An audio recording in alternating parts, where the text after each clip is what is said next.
Shalom, children. This is a very special time of the year for us because we have finally reached our last Torah portion. Remember, the first 5 books of the Bible are called the Torah. Let's list the names of the books. First we have Bereshit, which means in the beginning, and is also called Genesis.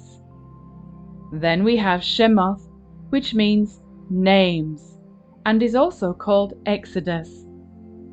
Then Vayikra, which means and he called, also known as Leviticus. Next is Bemidbar, which means in the desert or in the wilderness.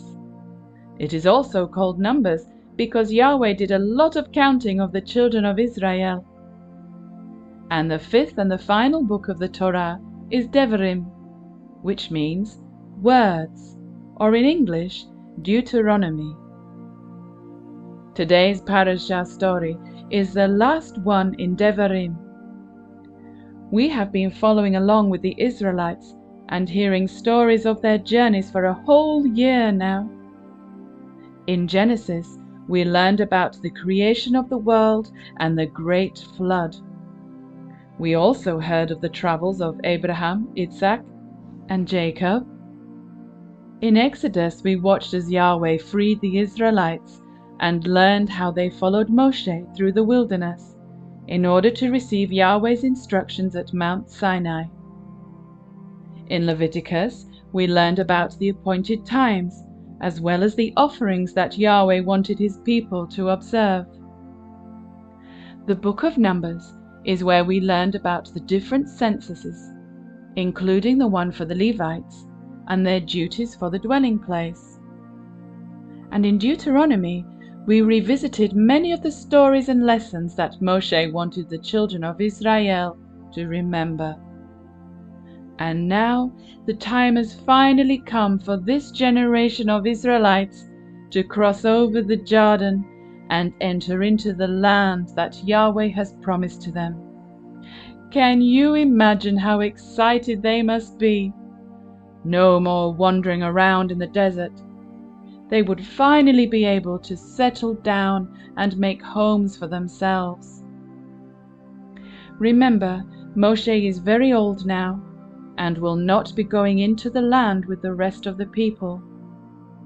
But before he dies, he blesses the children of Israel by speaking some special words about each tribe.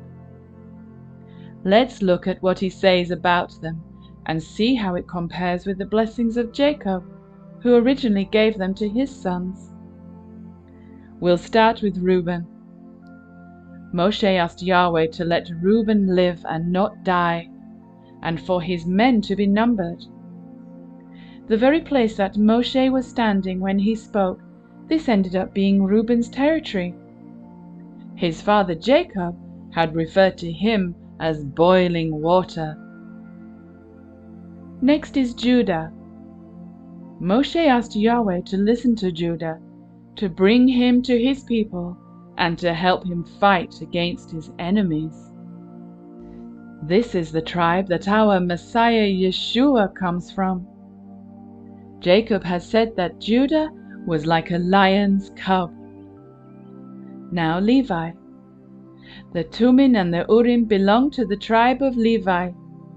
These are the 2 stones that went in a special pouch on the breastplate of the high priest, and helped them to determine Yahweh's will at certain times. The tribe of Levi was faithful in watching over and guarding Yahweh's covenant. Many years earlier, when Jacob had blessed the sons, he had not been very happy with Levi because of their violence. Benjamin is the tribe called Yahweh's beloved and lives in safety protected by Yahweh.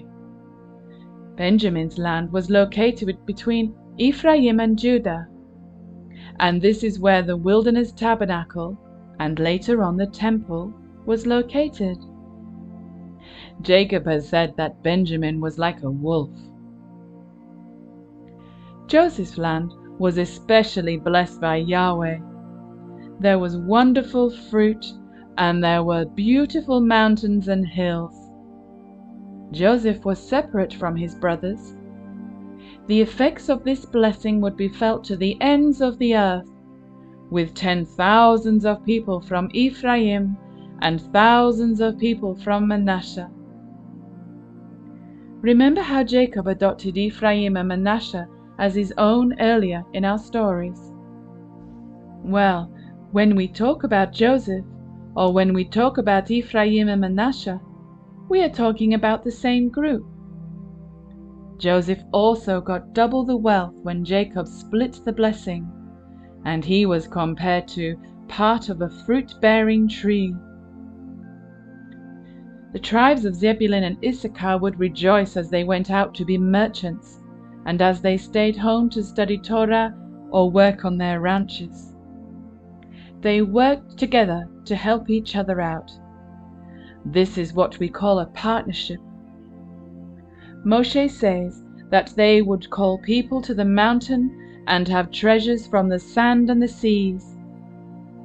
Jacob had described Zebulun as living at the seashore and Issachar as a strong donkey. The tribe of Gad would be like a lion and have strong soldiers.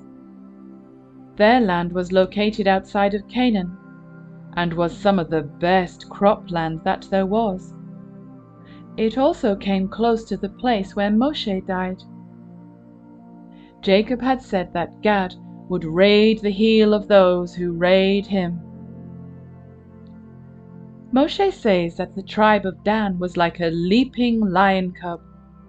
They would also be strong soldiers and live near the border like Gad.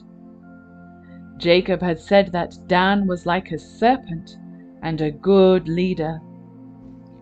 The tribe of Naphtali would have beautiful land that was good for growing things. They would be satisfied and have lots of blessings.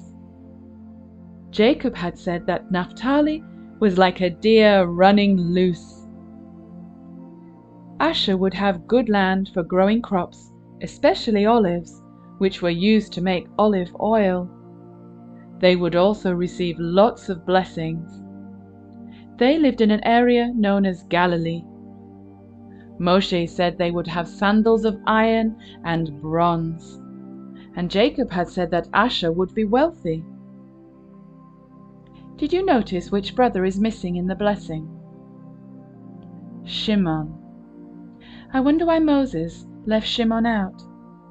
I'm sure one day we'll find out all about it.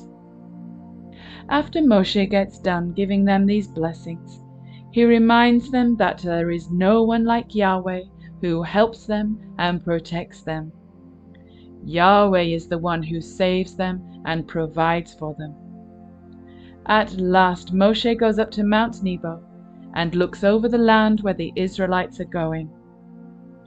Can you imagine what he might have been thinking? After traveling all that way from Mitzrayim and witnessing Yahweh's miracles, he was finally looking at the land with his own eyes. The land that Yahweh had promised to the children of Abraham, Isaac, and Jacob. Do you think he was sad that he could not get to go in with them? Or do you think he was just glad that they had finally made it? He was 120 years old at that time. That's older than anybody that I know. And he still had brightness in his eyes. The children of Israel were very sad when Moshe died. He was a great prophet who had spoken with Yahweh face to face. But now the people were ready to start looking to Joshua as their leader. Joshua was filled with Yahweh's wisdom, which means he was able to make good decisions about what was right. I know the Israelites will have many more adventures with Joshua as their leader. As they enter into the land and begin to settle there, do you think they will remember to trust Yahweh and follow all of the instructions that he gave them? The answer to that question can be found in the other books of the Scriptures. But remember, The Torah is not just for them, it is for us too. And as we go through another cycle of Torah readings and feasts over the next year, we can reflect on all these stories and on how far Yahweh has brought our people. There is truly no one like Him. Well, children, we will see you next time for another exciting story, when we start the Parasha cycle all over again. Shalom.